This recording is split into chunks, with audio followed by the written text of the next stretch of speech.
Hey everyone, welcome back to my channel. Today we're going to be talking about how to unlearn cultural and societal programming. It's a key one. Firstly, we're going to be talking about cultural and societal programming as a whole. Then we're going to talk about real truth over relative truth. We're going to ask ourselves some questions and we're going to challenge past beliefs. So let's get into it. So what is cultural and societal programming? It's a collection of rules that we have now taken on as a norm and a part of our identity. However, many of these rules are actually rules, which is a term that Vishen Lakhiani uses, which I love, which means bullshit rules. They are things that we have taken as our core truth, even though it may not actually be the case. The reason it's there is to create community. Often it's to help people come together, but it's also a way that society is easily controllable for the collective if we want us to move to a certain area or do certain things, and also for higher powers or higher positions of power to be able to mold us. Which, if you're somebody who likes to go against the grain a lot, it doesn't necessarily mean you're bad if you're following a certain cultural and societal programming. But if you're someone who's expansive and wants to learn and grow, you will tend to realize that through your healing and growth journey, you will start to tackle a lot of these rules because you'll realize more and more how much they aren't true and how much they're blocking you from really uniting and connecting with people, even though that's what they were there for in the first place. Now I'm going to talk about real truth over relative truth, which is going to help you understand how some of these societal and cultural programming are actually false. But first we need to understand what real truth and relative truth is. Real truth is something that across the globe is known as a fact, and it's quite factual. Relative truth is something that may be true in certain cultures and society, but isn't true across the globe. Now I'm going to give you a couple of examples of these. A real truth would be that we all have a purpose and that we're all working towards something in life. However, a relative truth would be how we do that. So in the Western world, that might be looked at as a 9-to-5 or a business. But in the Eastern world, a lot of hard workers or successful people may be those that are in farming or agriculture. So this is how you differentiate the difference between real truth and relative truth. This is actually a great way to check yourself, because a lot of us get wrapped up in relative truths, taking them as real truths. And it can be even the extent of the color that we know. And I'm going to explain. There was a study on a Nimba tribe in Africa who believe that there is no color blue. The color blue that we identify as, they just see it as another shade of green. So in fact, the real truth that we even see the color blue is actually a relative truth. And that just puts into perspective how many things that we think is completely true. However, across cultures and around the world, that's actually not the case. And this is one reason why I think travel is so key and important for us, because it expands our horizons. We learn so much from it.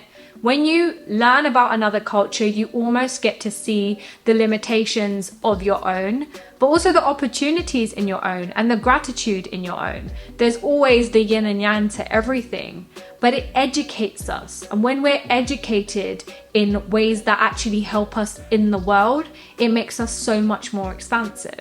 In other words, relative truth is just a mask for cultural and societal programming. And although this isn't always harmful, it can limit our experience of life. And I'm going to explain this through my mate Dave. Dave is someone who lives in a suburban area of England. It's a village that strongly believes that nobody outside of that village speaks English. And as a result, they take that relative truth as their real truth. So they never leave that town, because they're afraid that nobody's going to understand them or they'll be able to communicate with anyone outside of that town. Because of this relative truth that they've taken on as their real truth, they now have stopped themselves from expanding or going out or visiting other places. And this is a way that relative truth can actually be quite harmful to us as a collective. We have to be able to go out and explore because it expands our horizons. And as human beings, we're constantly craving expansions. That's the reason we have desires. Now I'm going to give you an example of a cultural relative truth. And you'll find this in many cultures. I know that it's in the South Asian culture a lot, and that's superstitions. Because you've taken this superstition as a real truth, it limits your experience and perception of life. One that my family practice, I have no idea why, is you can't leave the house at 1:45. So whenever it's like 11:45 or 1:45, you have to wait that extra 1 minute. That's a whole 1 minute of your life, of your day. It is literally causing you to be constrictive in your experience of life. And this is in many cultures. This can be even when you pass knives to each other, people think that's you're going to have a fight. Why does that have to be the case? And is it always the case, or is it just something that we've taken on as the truth even though it's not? So I'd like you to sit with that and think about maybe some of the relative truths that you've been treating as real truths. And I want you to get deep. I want you to ask yourself where there's been relative truths, whether that's your career, whether that's relationships, money, environment. Ask yourself in each of these areas, what have I been treating as real truths, even though that they're relative? What things did I enjoy when I was doing when I was younger? How has society framed those choices? We need to start seeing these because they're going to show you where and how you've been limiting your life experience. And if there's areas that you want to be expansive, it's going to help you see that so that you can do that. I need you to remember that normal doesn't exist. Normal is literally just your psyche's way of making sense of all of the information that you have been taught in your life.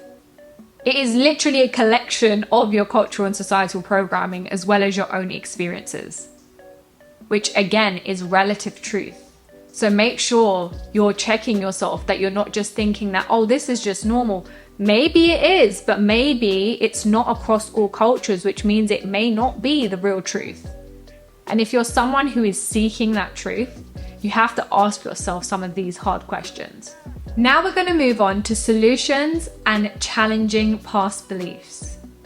This is going to entail your homework for this week. Number 1, you're going to educate yourself on what is real truth and relative truth in your current life by observing it this week.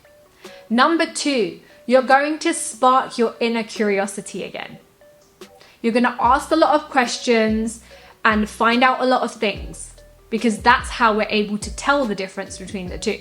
Number 3, if you're able to, travel, book that next trip and really immerse yourself in other people's cultures. But if you can't, you can always speak to other people from different cultures where you're at right now to expand your horizons. Number 4, and this is a key one, is you're going to write a list or a timeline of your life from 0 to 15 when the main parts of your psyche was developed to see how these experiences may have shaped your decisions or perhaps made you feel like some of the relative truths are real truths, or even if they've made real truths not as important as some of the relative truths. Not only is this going to help you learn about yourself, but it's also going to give yourself grace for all the moments that you perhaps have chosen the relative truth that has limited your experience. This is a space where I want you to forgive yourself because you didn't know. And what you know now, you didn't know when you were young. So don't beat yourself up about it. This is for us to gain perspective and control over our narrative again. Through doing these 4 pieces of homework and the meditation next week, you will learn how to fully unlearn any societal programming to then input new information of the life that you want to live. Remember that you are expansive. Stay tuned for next week's meditation as we will be connecting to our core truth. If you found this video helpful, click that subscribe button for new videos every week. Like and comment down below. And remember to share your journey with me. All the links are in my description. So tag me, DM me, let me know what value you got from this. I'd love to hear from you. We're in this together, we've got this, and I love you.